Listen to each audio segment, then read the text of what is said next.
Mesdames et messieurs, bonsoir. Merci de rester fidèles à nos programmes. C'est avec un immense plaisir que l'on vous trouve justement dans cette émission Entretien avec. Alors, notre invité du jour est très connu maintenant des Sénégalais, puisque c'est un Sénégalais, c'est un talibé mouride, puisqu'il porte même le nom.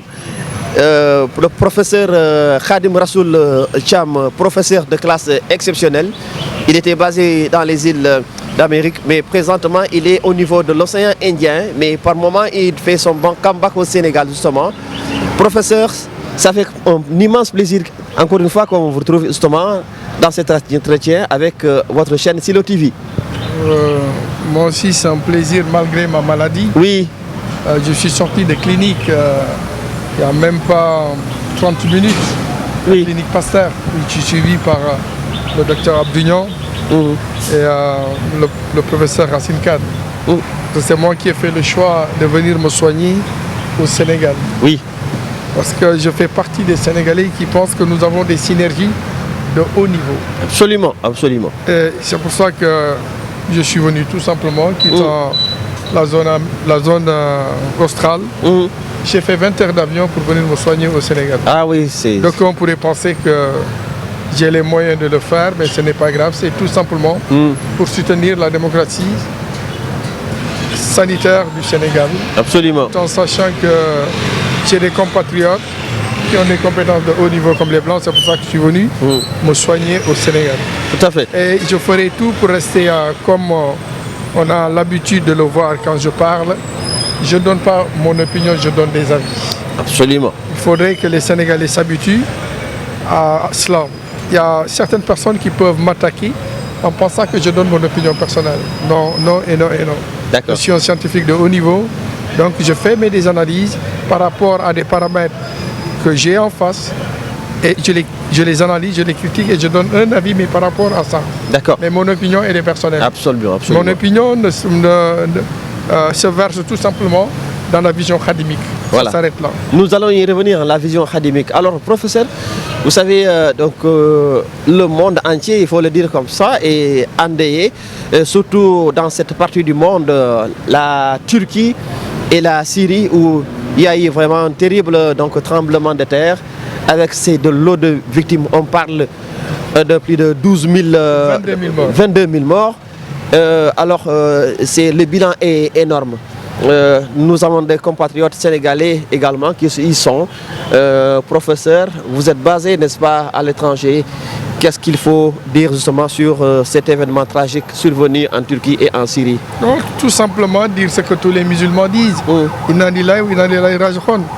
Et demander à ce que Dieu intercède pour que toutes ces personnes, que Dieu leur ouvre le paradis.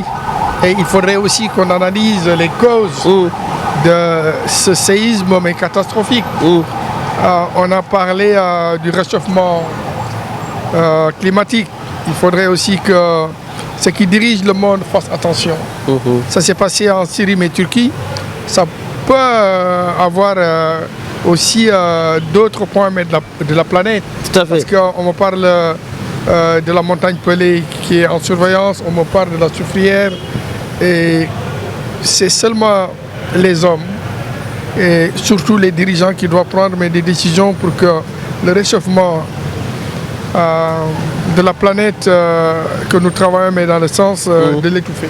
Tout à fait. Et ce qui s'est passé en Syrie, c'est la force de la nature et que ce que j'ai vu, ça m'a beaucoup rassuré. Cette solidarité planétaire. Oui. Cette solidarité mais planétaire. Mobilisation partout. C'est ce que nous pouvons faire. Il y a une mobilisation mais partout. Oui. Et que j'ose espérer que ça va nous permettre d'oublier la guerre entre l'Ukraine et la Russie. Et la Russie. Oui. Alors, professeur, on revient chez nous, justement, pour parler d'économie. Je sais que les questions économiques, vous en savez. Professeur, vous avez l'habitude de dire la solution économique, elle est khadimique. Alors, moi j'aime bien cette expression, professeur, au moment où la fondation Mo Ibrahim et justement l'FMI également ont des points de vue divergents sur notre économie. Professeur, vous en dites quoi exactement? On dit que la solution, ce n'est pas seulement une solution économique. Oui. Parce que quand on regarde toutes les théories économiques, il y a absence de spiritualité. Il y a l'absence mais du divin. Et toutes les théories économiques convergent à montrer que c'est un panel qui exploite le reste du peuple. Et ça, moi, je ne suis pas d'accord. Quand je parle de la vision mécadémique, cette vision ne s'arrête pas sur l'économie. Cette vision, elle est globale. Elle est sur l'économie, elle est sur le social, elle est sur l'enseignement, elle est sur l'éducation, elle est sur tout simplement la façon de se comporter sur cette planète Terre. Et pour l'instant, si on restreint les analyses sur le Sénégal, parce que peut-être que tu as voulu me parler des 1500 milliards que l'actuel président a essayé de proposer par rapport à ce conseil décentralisé, ce conseil des ministres, mais à Thiès, décentralisé, mais à Thiès, moi j'ai fait la somme des conseils décentralisés qui ont existé avant le conseil de Thiès. C'était 2400 et quelques milliards. Pratiquement 2500 milliards qu'il avait promis dans ses conseils, qu'il a fait à l'intérieur du Sénégal. Mais quels sont ces bilans? Pour l'instant, ce qui a été prévu n'a accouché qu'une souris. Les Sénégalais ne se retrouvent pas dans ces programmes-là. Dans ces milliards dans ces promesses, ces milliards, ces milliers de milliards mais annoncés. Pour l'instant, le Sénégal reste un pays pauvre, très endetté. Les objectifs pour donner de l'emploi à la jeunesse ne fonctionnent pas. Il y a une inadéquation entre la formation académique et les employabilités sur le terrain. Et toutes ces mesurettes prises de gauche à droite, pour moi, ne participeront qu'à faire de la propagande pour une troisième candidature. Et ça ne fait pas sérieux. Nous pouvons sauver le Sénégal, moi j'en suis convaincu, parce que nous avons les moyens de sauver le Sénégal. Nous avons des ressources de haut niveau, les zircons, les hydrocarbures du Sénégal, d'où il y a une variété de plusieurs choses, le pétrole, le gaz, ainsi de suite. Et il nous manque tout simplement des synergies positives. Cela veut dire que des hommes qu'il faut à la place qu'il faut. Le président Macky Sall a beau faire des conseils décentralisés, mais pour l'instant, ça rime à rien du tout. À Thiès, 1500 milliards en moins de 9 mois, il va quitter la magistrature suprême de notre pays. Nous lui souhaitons tout simplement de la sérénité. Nous lui souhaitons une sortie honorable et qu'il doit travailler mais dans ce sens-là. Les 1500 milliards pour rehausser l'économie de Thiès, je ne crois pas du tout. Pour moi, c'est de la propagande. De la propagande. Parce que où trouver cet argent? Déjà, sur le budget 2023, en projection constante de 6400 milliards, l'année dernière, nous étions à 3445 milliards de recettes. Cela veut dire que nous n'avons pas atteint 3500 milliards. Et là, en moins de 8 mois, il doit rembler jusqu'à plus de 3000 milliards, ça fait 6400 milliards. Où il va trouver les 3000 milliards? Et de surcroît, le budget était déjà bouclé. Et il va nous ramener à trouver 1500 milliards pour la ville de Thiès. Je sais que l'État, c'est la continuité. Mais il faut quand même être sérieux. Le Sénégal a plus besoin de politique d'austérité que de folklore économique. Et maintenant, par rapport à ces chiffres, sinon à ce rapport sorti, n'est-ce pas, je le disais tantôt, du FMI, n'est-ce pas, de la Fondation donc Ibrahim au Sénégal qui est dans le top 10, vous y croyez, vous? Les paramètres qu'ils utilisent, les Sénégalais ne s'y retrouvent pas. D'accord. Mo Ibrahim, ce sont des paramètres, mais tout simplement pour faire de la surenchère et, comme on le dit, la forme diplomatique, pour permettre à ceux qui dirigent de se gonfler les épaules. Ça ne concerne pas plus de 10 000 personnes dans les pays d'émergence. D'émergence, oui. Nous sommes 17 millions de Sénégalais. On peut être sûr aujourd'hui que les 16 millions de Sénégalais ne s'en sortent pas. Ne s'en sortent pas, ce n'est pas parce qu'ils sont méfeignants. Tout à fait. Ne s'en sortent pas parce que l'économie ne tourne pas en faveur du peuple. Et l'économie informelle n'est pas soutenue. Les Sénégalais ne sont pas aidés. La vie coûte excessivement cher. Les loyers, l'électricité, l'eau, l'école. Et quand on regarde cette souffrance des parents, quand on regarde les travailleurs qui sont payés au lance-pierre, vraiment c'est honteux. Et je l'ai dit, je l'ai répété une fois, le seul vecteur accélérateur de croissance que nous connaissons qui soit juste, c'est l'augmentation des salaires et on le fait très mal dans ce pays. D'accord. Et puis en plus au niveau des projets, il faut des projets à taille humaine pour les Sénégalais. D'accord. Pour que les Sénégalais s'en sortent. Mais à l'heure où nous essayons de trouver des solutions, le président Macky Sall ne va pas dans le bon sens, je le dis haut et fort. Ah oui, pourquoi? Toutes ces promesses-là, mais par exemple 1500 milliards. Milliards, oui. Prenons un dixième. Il le fait en fonction des besoins de chaque région. Oui, allez-y. Prenons un dixième, un dixième de 1500 milliards. Ça fait 150 milliards. 150 milliards raisonnés en paquet de...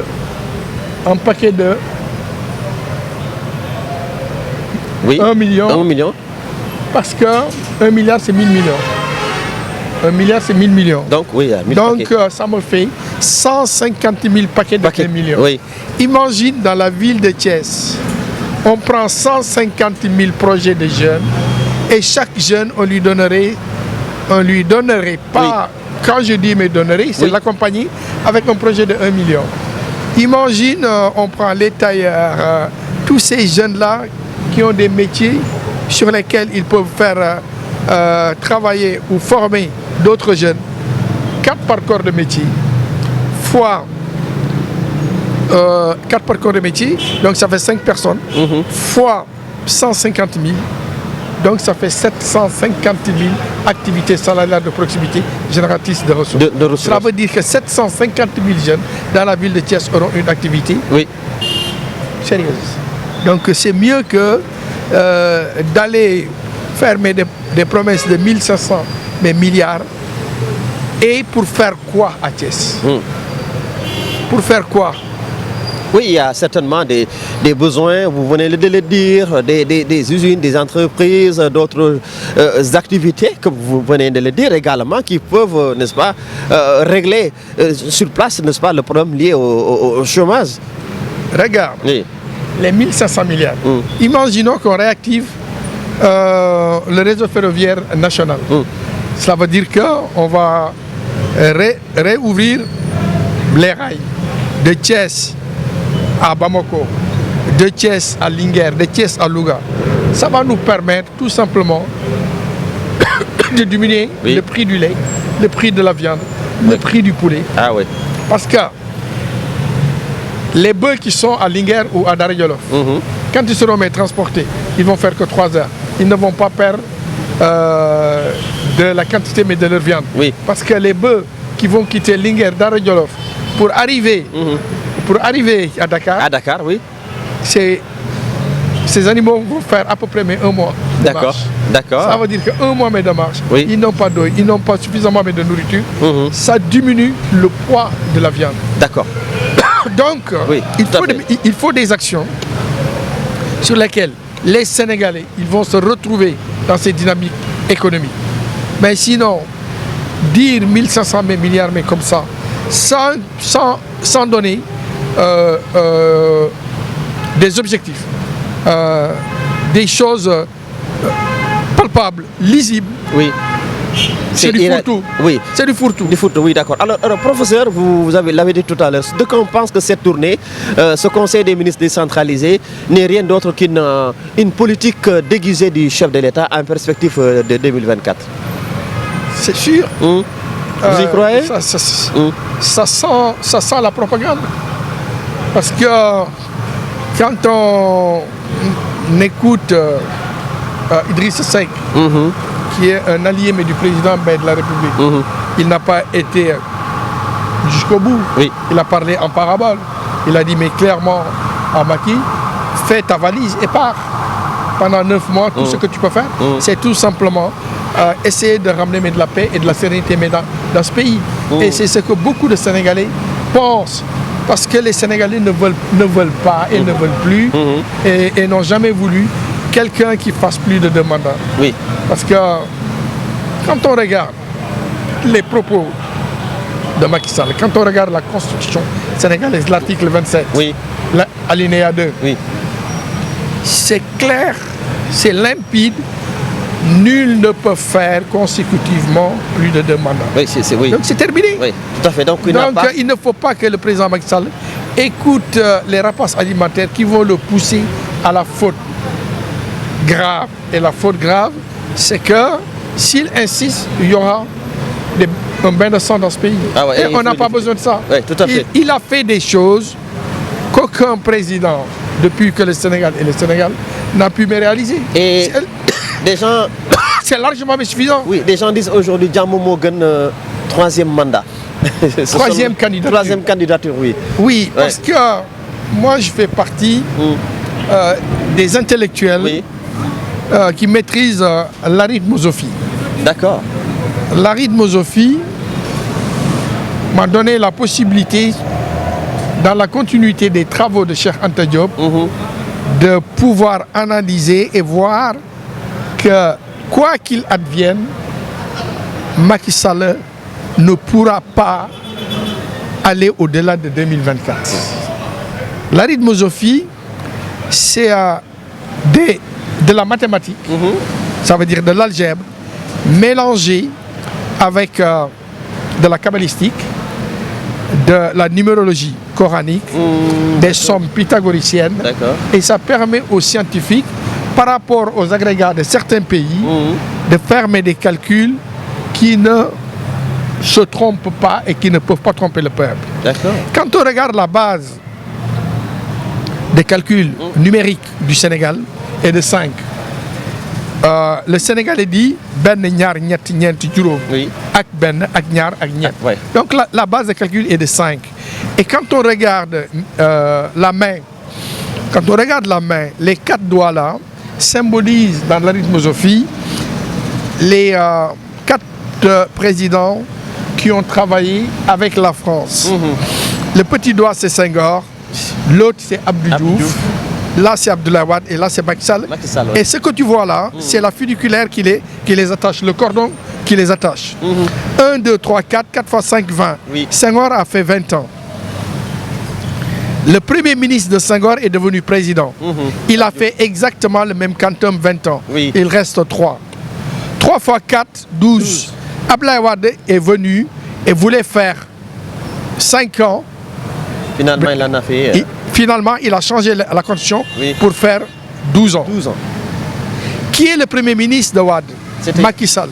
Qui était le premier ministre de Senghor? Abdou Diouf. Abdou Diouf a fait le même quantum, 20 ans comme Senghor. Je comprends. Mais quand tu prends 20 plus 20 plus 12, ça fait 52 ans. 52.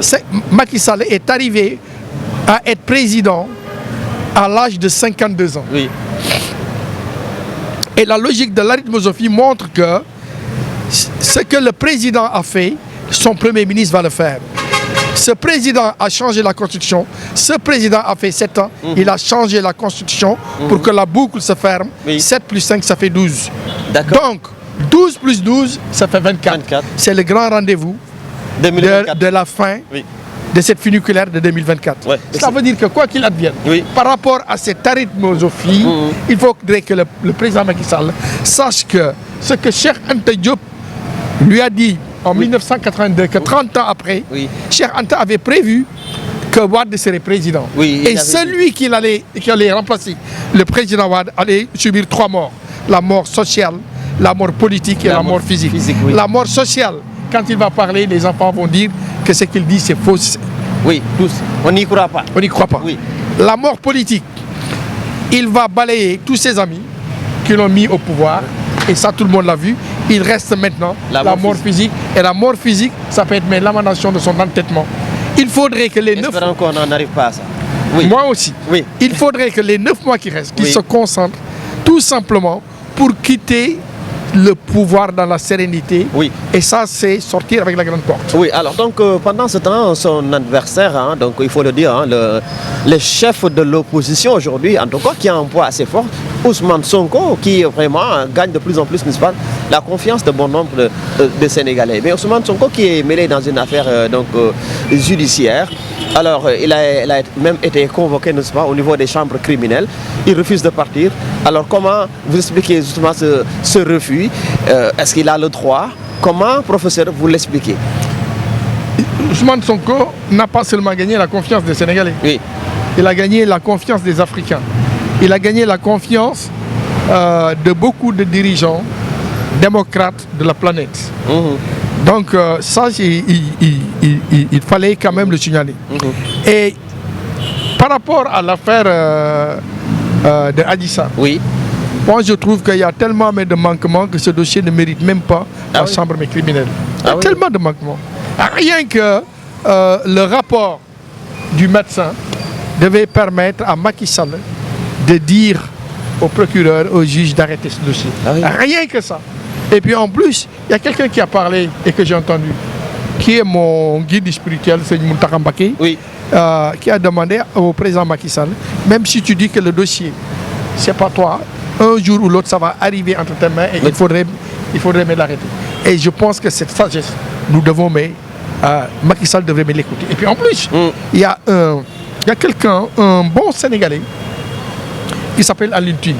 Oui. Il a fait une proposition depuis une quinzaine de jours. Center, oui. Je vous dis que ce que Alioune Tine a proposé, c'est la meilleure solution pour le Sénégal. C'est la meilleure solution pour Macky Sall. Et c'est la meilleure solution pour l'opposition démocratique même du Sénégal.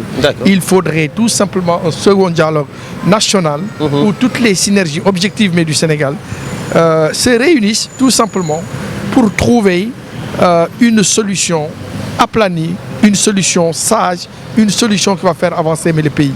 Parce que le Sénégal souffre, le Sénégal pour l'instant ne fonctionne pas. Les Sénégalais sont en difficulté.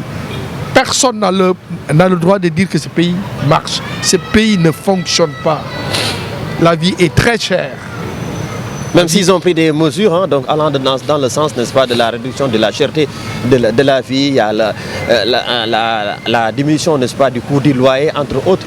Mais il ne peut pas le faire. Oui.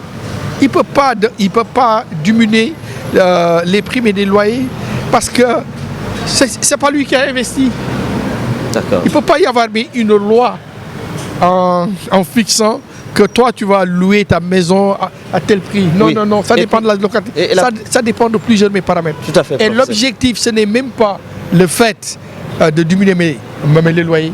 L'objectif, c'est d'avoir une autre orientation pour que les Sénégalais travaillent, les jeunes trouvent du travail et que dans chaque famille, qu'il y ait au moins 3 à 4, 5 personnes mais qui auront, comme on le dit mais vulgairement, un taf. Voilà. Professeur, le dernier point, et c'est ce rapport de la Cour des comptes qui a épinglé bon nombre d'autorités sénégalaises, n'est-ce pas, suite à la gestion des fonds Covid avec des milliards qui sont partis. Aujourd'hui, on attend que justice soit faite. Pourquoi aujourd'hui? Oui. Pourquoi aujourd'hui? Oui, je vous repose la question. Pourquoi aujourd'hui? Oui. J'en avais pas parlé il y a un an. Oui, si vous l'avez dit, oui. Cela veut dire que dans ce pays... C'est vrai que vous en avez parlé. Hein, j'en ai parlé dans Doumbélan, j'en ai parlé... tout à fait. Dans beaucoup de plateaux. Sur beaucoup de plateaux. Oui, même dans le nôtre. Hein. Oui. Donc, il faudrait que les Sénégalais sachent une chose, que nous aimons tous ce pays. Et il faudrait qu'on s'écoute. Il faudrait que le président Macky Sall, il lui reste à peu près 9 mois. Mais 9 mois, c'est possible de faire grandir encore le Sénégal. En écoutant les bons Sénégalais. Parce qu'il y a de bons Sénégalais qui aiment fondamentalement ce pays et qui veulent que ce pays change, mais dans le bon sens. Les sommes de Covid, c'est honteux. Oui, vraiment. Que des dirigeants volent les deniers cotisés par les pauvres Sénégalais. Mais c'est honteux qu'un sage, qu'un guide spirituel comme Seigne Mountakha ait donné 200 millions et que ces gens-là se permettent de voler cet argent qui était orienté pour les pauvres mais Sénégalais qui sont malades. Franchement. Donc franchement, il faut que justice passe. Il faudrait cette fois-ci que le président Macky Sall montre aux Sénégalais que ce qu'ils ne savaient pas et que maintenant c'est devant ses yeux qu'il le règle d'ardard mais rapidement et que ces gens-là, non seulement qu'ils soient condamnés, mais que tout ce qu'ils ont, qu'on les récupère et qu'on les remette dans les deniers de l'État. Merci. C'est ça une juste mesure. Cela veut dire qu'il faudrait que ces gens soient jugés, tout simplement. Merci. Et que 2024, que le président Macky Sall fasse l'arbitre. Oui. Il n'a plus la possibilité constitutionnellement de faire une troisième candidature. Il n'a plus la possibilité par rapport à l'arithmosophie que j'ai expliqué de rester. Il faudrait tout simplement qu'il sache remettre le Sénégal comme les Sénégalais l'avaient fait pour lui en 2012. Parce que les Sénégalais s'étaient mis debout pour dire non à la troisième candidature de Wade. Et donc aujourd'hui, il faudrait que le président Macky Sall comprenne qu'il n'aura pas la possibilité de faire valider une troisième candidature. D'accord, professeur. Et tous les 7 sages, s'ils prennent la décision de valider la troisième candidature du président Macky Sall, ce serait quelque chose de très grave politiquement, ce serait quelque chose de très grave administrativement, et on devrait les poursuivre comme des criminels. Parce que s'ils le valident, ça veut dire que ces gens-là, ils sont capables d'accepter un bain de sang dans ce pays. Les 7 sages du Conseil constitutionnel. Ils n'ont pas le droit de valider une troisième candidature pour quelconque, pour qui que ce soit. Tout Sénégalais qui aurait fait 2 ans, 2 mandats consécutifs d'après l'article 27, l'alinéa 2, ne peut pas être candidat. D'accord. Professeur, nous arrivons au terme de cet entretien. Merci. Et peut-être juste un dernier mot.